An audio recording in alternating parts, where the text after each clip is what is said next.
Qori agar Alloh uni jannatga kirgizsa, o'zi har qanday mo'min bandani ham o'qi deyiladi. Iqro vartaqi. O'qi va ko'taril. A'udhu billahi minash shaytonir rojim dedingiz, bilgan surangizni boshladingiz, ko'tarilasiz. Hadislarning mazmuni.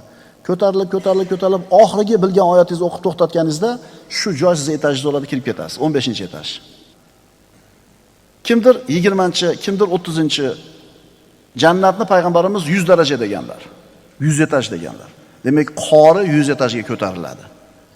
Farzandlari qori bo'lganlar muborak bo'lsin. Farzandlari qori bo'lmaganlar tiyillar doniladi g'iybat qilishdan, qorilarni, imomlarni go'shini yeyishdan. Agar birorta o'g'lingiz, qizingiz qori bo'lgan bo'lsa, xursand bo'ling. Birodar go'shini yemabsiz. Chiqmayaptimi? O'kining.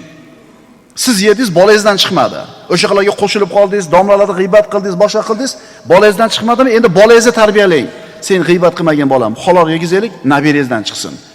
Chunki nabirangizdan chiqib qolsa ham inshaalloh siz yetalaydi. Endi boya qori 3-etajga chiqdi. Ota-onasi pastda qolib ketdi. Muammomi?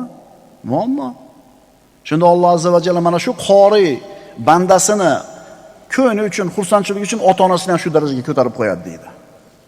Shuning uchun bolalarga Qur'on yodlatinglar, birodarlar. Ha, hunar o'rgatamiz, tijoratni o'rgatamiz. Tushunarli-ku?